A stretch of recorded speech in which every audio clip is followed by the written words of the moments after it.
Olá, povo lindo do meu coração, vamos que vamos.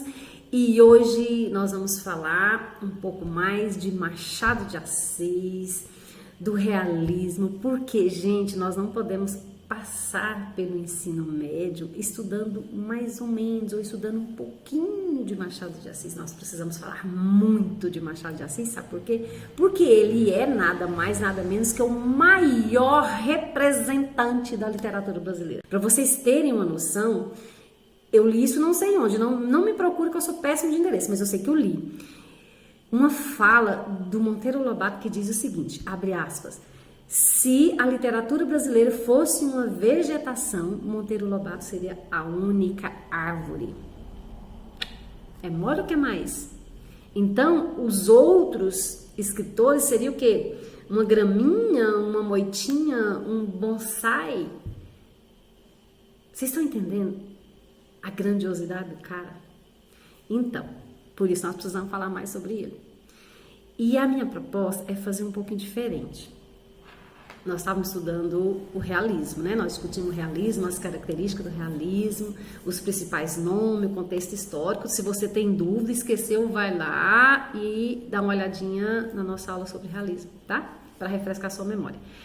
Mas nós sabemos que o Machado de Assis, ele foi o grande representante do realismo, né? Na sua segunda fase, que ele teve a primeira fase lá no romantismo, é a segunda fase machadiana, que é a segunda fase do realismo. E ele escreveu e ele fez um feito, gente, que nenhum outro escritor fez. Eu estou falando da trilogia machadiana, né? As três grandes obras que foi Memórias Póstumas de Brás Cuba, Quincas Borba e Dom Casmurro. Memórias Póstumas de Brás Cubas, nós lemos, já discutimos, também se esqueceu, vai lá, assiste a videoaula. E agora nós vamos falar, hoje eu quero falar com vocês sobre Quincas Borba. Por quê? Qual que é a minha proposta agora? Eu vou falar com vocês dessa obra, mas eu vou te apresentar um embasamento teórico que no final da aula você vai falar assim, nossa, valeu a pena. Por quê? Porque você vai perceber características do realismo, você vai perceber a grandiosidade, as características do Machado de Assis, a pegada machadiana, e de brinde ainda leva conhecimento sobre o enredo da obra Quincas Borba. Combinado? Aí se você gostou, você dá um like. Se você não gostou, tá tudo bem, meus amores, tá tudo bem. Sabe o que eu te peço para fazer? Se você não gostou, dá um dislike. Sabe por quê? Porque o mais importante agora é a nossa interação. Eu quero falar para vocês. Eu olhei até ali na geladeira, você tinha umas batatinhas, não tinha? Eu queria começar essa aula mostrando para vocês batatas. Ia deixar elas aqui sobre a mesa e vocês iam falar, essa professora tá ficando doida? O que ela tá querendo mostrar com essas batatas? Eu ia falar para vocês até o final da aula, vocês vão entender e vocês vão me explicar direitinho a teoria humanita e o que tem a ver as batatas com isso. Em 1881, Machado de Assis, então lança aí a obra que introduz o realismo, que foi Memórias Póstumas de Brás Cuba. Lá vocês perceberam o ceticismo, a descrença do Machado de Assis com a sociedade. Lembram? Traição, mentira, ganância, preconceito. Vocês lembram que tudo isso apareceu na obra Memórias Póstumas de Brás Cuba? Se você esqueceu ou se você não leu, dá uma olhadinha lá na aula sobre Memórias Póstumas de Brás Cuba. Nós vamos falar hoje de Quincas Borba. Então, Quincas Borba, ele foi primeiro publicado em folhetins. Vocês lembram do que eu expliquei para vocês que eram os folhetins? Que o romance era publicado capítulo por capítulo, semanalmente nos folhetins? Então, Quincas Borba é uma obra que ela levou 3 anos sendo publicada em folhetins. Aí vocês vão falar assim, professora, 3 anos? É, meu amor. Quincas Borba tem quase 200 capítulos, tá? Tem edição, tem 201 capítulos. Então, mas é uma característica do Machado de Assis, capítulos curtos. Então, o que o Machado fez? Primeiro, o livro foi entregue ao leitor em forma de folhetins, né? Em capítulo por capítulo, fragmentado. E aí, depois, só em 1891, né, que ele publicou em forma de romance, tá? Então, vejam bem, o que ele fez? Terminou de publicar em folhetins, ele fez uma revisão da obra. Ele fez uma revisão, ele observou o que funcionou, o que foi legal, o que precisava de uma alteraçãozinha. Ou seja, ele testou a obra antes, para depois publicar em forma de romance. Qual que é a natureza da obra Quincas Borba? É a intertextualidade. Presta atenção. O que é intertextualidade? É uma obra conversar com a outra. Quincas Borba apareceu lá em Memórias Póstumas de Brás Cubas como um dos personagens. Agora Quincas Borba é outro romance. Observa que Machado de Assis, ele não é só um mega escritor. Ele também tinha uma visão muito grande de marketing. Por que ele fez isso? Porque se eu coloco esta obra para conversar com essa, o pessoal que gosta de ler vai querer ler essa aqui, vai querer ler a obra anterior. Casar as duas, tá? Aí vocês me perguntam, professora, se eu não li, então, Memórias Póstumas de Brás Cubas, eu não vou compreender Quincas Borba? Vai compreender tranquilamente, porque ela fala por si só, tá? Apesar de ele querer vincular uma obra a outra, um jogo de marketing, né? Querer vincular leitor, né? Palmas para ele, mestre. Então, gente, Quincas Borba aparece lá nessa obra aqui, Memórias Póstumas de Brás Cubas, como um personagem. Como que ele aparece na obra? Ele era um cara rico, mas que gastou tudo em putaria e na esborna e ficou pobre. Aí ele aparece pobre pro Brás não o reconhece. Vai observando quem é Machado de Assis. Quando a gente é pobre, ninguém reconhece a gente. Não o reconhece, mas dá um dinheiro para ele, ele abraça ele e rouba um relógio lá, né? Pega um relógio de bolso dele. Tempos depois, ele recebe uma herança e volta a ficar rico. E aí ele entra em contato com o Brás e fala, olha, eu quero te devolver o relógio, eu quero te dar um relógio, mas eu não quero te dar um relógio igual aquele que eu peguei, eu quero te dar um relógio muito melhor. Brás aceita, tudo bem e fica tudo bem, tá? Esse foi o personagem da obra Memórias Póstumas de Brás Cubas. O que o Machado vem fazer? O pessoal, na época lá de 1880 e 1890, só acreditava, nós estamos falando que nós deixou a razão, a emoção lá para trás, lembra? Esse pessoal só acreditava em obra, só queria ler, só acreditava em obra que definisse valores científicos, né? Porque o homem agora era um homem da razão, que tudo tinha que provar por A mais B, e era tudo muito prático e muito objetivo. Mas o Machado de Assis ficava puto da vida com isso, porque ele falava assim, gente, a ciência é fundamental, mas a ciência não pode explicar o acaso, o destino, o inesperado, a fé. Então, tudo isso são valores que ciência nenhuma explica. Mas nós estamos vivendo em um tempo histórico em que tudo é baseado cientificamente. Então, vocês não querem comprovação científica, eu vou criar uma teoria e apresentar a vocês. Então, Quincas Borba é o resultado dessa teoria, é a comprovação. Então ele vai criar uma narrativa, quando ele terminar, os leitores vão dizer assim, nossa, olha aqui a teoria criada e defendida pelo cara, nossa, que teoria bem elaborada. Já os mais críticos vão perceber que uma obra literária nunca será de fato uma obra científica. Vocês entenderam a lógica? Nunca será de fato ciência. tá? Então, ele criou, gente, uma teoria, que é a teoria humanita, que vocês vão entender ao longo da aula, como uma zoação, sabe? Uma verdadeira zoação. Não é isso que vocês querem? Então, estamos aqui. Ok? Quincas Borba, vocês vão conhecer quem é Quincas Borba, porque eu vou falar com vocês, e vocês vão entender o que eu estou falando. Calma aí. Deixa eu oferecer a vocês embasamento teórico para vocês compreenderem isso. Tá? Imaginem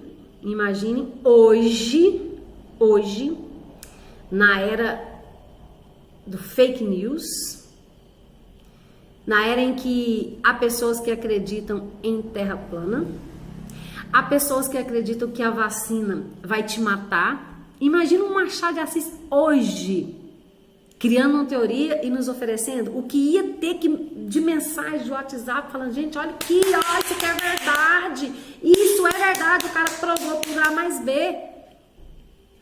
Imagina o Machado de Assis hoje. Tá, mas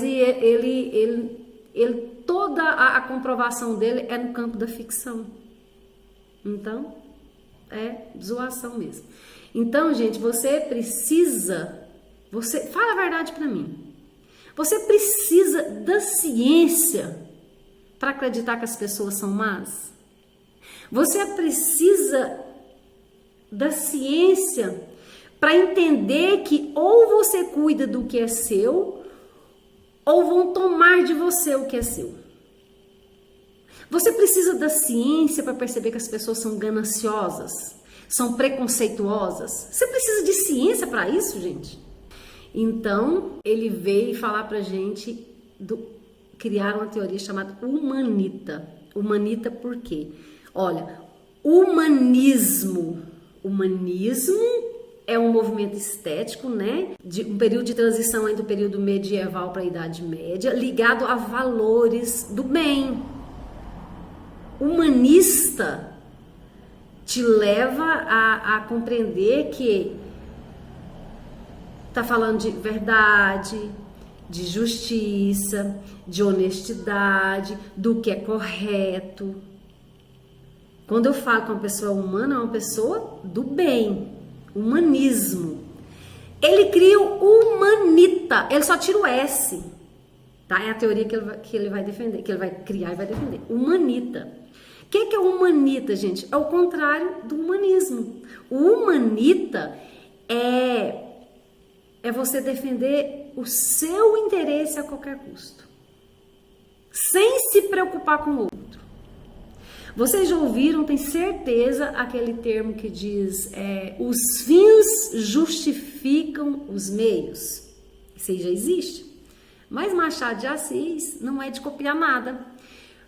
O que ele criou para explicar isso? A historinha que diz, ao vencedor, as batatas. E aí, eu vou contar para vocês a historinha que ele contou para criar essa teoria. Vou falar do Quincas agora, para depois falar das batatas para vocês. Então, gente, pense comigo. Vou falar do Quincas primeiro. Quincas Borba era rico, perdeu tudo, ficou pobre, depois ficou rico de novo. Quando ele era rico, ele era tratado de um jeito. Quando ele era pobre, ele foi tratado de outro jeito. E quando ele voltou a ser rico, ele voltou a ser tratado como ele era lá no início. Ele percebeu isso por tudo que ele viveu. E ele estava rico, né? Ele tinha ficado rico, tinha ficado pobre. Quando ele estava pobre, ele viu que a gente não vale, não é quem a gente é, mas é o que a gente tem. Ele sentiu na pele isso. Vocês lembram que eu falei para vocês que quando ele apareceu, ele era amigo do Brás, né? Era um filósofo conhecido, e quando ele apareceu pobre, o cara nem reconheceu ele? Tá, então ele percebeu que a gente vale, não é o que a gente é, não é o que tá aqui dentro, não é o que a gente tem. Então, o que ele faz? Ele fala assim, gente, eu preciso ensinar isso para alguém. E aí, ele pega lá, eu vou falar bem rapidinho da obra, tá? Ele pega lá um professor primário, de certa forma ingênuo, mais tranquilo, e ele até ia casar com a irmã dele. Esse professor já era interesseiro, porque ele queria por tudo que o Quincas Borba casasse com a irmã dele, porque Quincas tinha. Então, olha, observa aí para vocês verem já o interesse, grana, né? E aí, essa personagem morre, e aí esse professor acaba sendo, o Quincas fica muito apaixonado, muito sofrido, muito judiado, sozinho. Ele tinha um cachorro que também chamava Quincas Borba. Machado de Assis não faz isso por acaso, é porque Quincas Borba era como uma metáfora, a extensão do Quincas Borba personagem. O seu cachorro era uma extensão da sua consciência. Ele conversava com o cachorro. Ah, professor, o cachorro não conversa. Conversa sim. Você já ouviu falar que quem cala consente? Então, esse professor, depois que a irmã dele morreu, ele já era muito interesseiro, já queria muito aproximar do Quincas, né, por causa da sua fortuna. Ele acaba ajudando o Quincas Borba e acaba virando como uma espécie de enfermeiro dele. E ele tenta ensinar e passar essa teoria humanita, que cuidado, porque você vale o que você tem, e se você não tomar muito cuidado, as pessoas vão te passar para trás e vão tomar o que é seu. Ele tenta explicar isso para ele, conta a historinha das batatas. O que é a historinha das batatas? O Machado de Assis diz o seguinte: existia duas tribos rivais que lutavam entre si, mas não era luta assim de matar muita gente, mas eles viviam em lutas, né, em frequentes batalhas. E aí aconteceu uma seca terrível. Gente, é a historinha, tá? Aconteceu uma seca terrível e as batatas só eram suficientes para alimentar uma tribo. Então o que eles decidiram? Assim, numa boa. Vem cá, vamos conversar. Numa boa, gente. Vamos lutar até o último homem. A tribo que matar a outra, quem sobreviver aí, fica com as batatas. E eles lutaram, a tribo que venceu ficou com as batatas, com o campo de batata. Daí o termo, ao vencedor, as batatas. E eu te pergunto, quem é o herói dessa história das batatas? Nenhum dos dois. Quem é o vilão? Nenhum dos dois. Eles decidiram lá numa boa que ia lutar pra ver, porque a batata não dá pra todo mundo mesmo. Então, já que ia morrer pouco gente, então vamos lutar aqui. E aí ele contava isso, o Quincas Borba contava isso pro professor, pro Rubião, contava, mas entendeu, Rubião? Você entendeu? Porque ele queria mostrar para ele que a gente vale o que a gente tem que ter cuidado, porque as pessoas são gananciosas, porque as pessoas são más, porque as pessoas são interesseiras. Entendeu, Rubião? Aí o Rubião, entendi esse negócio das batatas aí, só que o Quincas ele percebia que o que o Rubião tinha entendido era merda nenhuma. Mas tudo bem. Ele deixou o Quincas, né, com o seu cachorro e viajou para o Rio de Janeiro. E lá ele ficou uns tempos e aí o que acontece? Ele morre. Sabe o que acontece depois? Quando o testamento dele é aberto, vem a surpresa. Ele deixa tudo, ações do Banco do Brasil, vários imóveis de aluguel, muita coisa. Ele era rico, ele deixou tudo para o Rubião, com uma condição: que o Rubião cuidasse do seu cachorro. O Rubião já tinha deixado o cachorro com uma senhora. Quando ele leu e vê isso, gente, ele volta correndo, e o reencontro dele com o cachorro é a coisa mais engraçada. Ele abraça e deixa o cachorro lamber sua cara. Tá vendo o interesse? Deixa o cachorro lamber sua cara e aí ele fica com o cachorro e com toda a fortuna. Só que aí ele resolve ir pro Rio de Janeiro. Eu vou pra corte, eu vou pra não tem balada, eu vou pra não tem status, eu não vou ficar aqui no interior não, eu sou rico, eu vou pro Rio de Janeiro. E aí ele foi, gente. Quando ele tá no trem, ele conhece um casal, ele conhece Sofia e o Cristiano. A Sofia, gente, estava com um colo, um decote assim, sabe? Ele dá uma olhada no colo da Sofia, não consegue nem disfarçar. E o Cristiano viu que ele olhou o colo da Sofia. Você acha que o Cristiano ficou intrigado? Se ele se importou? Aí os dois começam a conversar. Rubião era um cara muito simples, interiorano.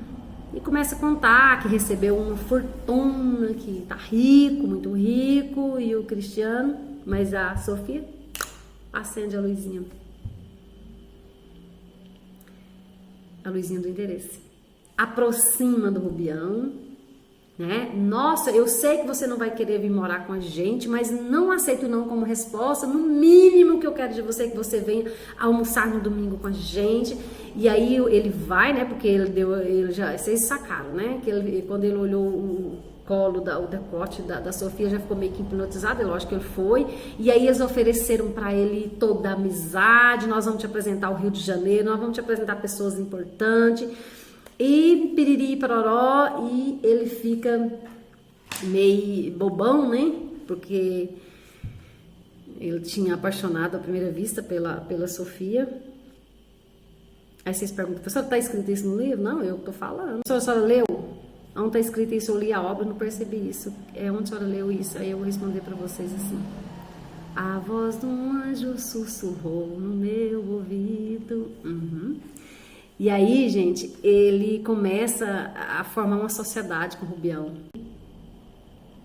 Aí ele começa a passar ele para trás, vai daqui, vai dali. E aí toda vez que ele falava assim, eu preciso amanhã eu vou dar uma olhada nas minhas finanças, no meu caixa, né? Vou dar uma olhada no banco, como que tá as minhas coisas. A Sofia, mais do que depressa, arrumava um baile para ir. Não, tem um baile, eu queria que você me acompanhasse. Ele era, né? Isso que eu falei para vocês agora, né? Ele não resistia e ia. Um dia ela oferece para ele, manda para ele uns moranguinhos numa caixinha enfeitada. Quando ele recebe isso, ele... Já tá gostando de mim, meu Deus. Ai, meu Deus, ela tá gostando de mim também. Esse sentimento não é só meu. E ele chega pra ela e se declara.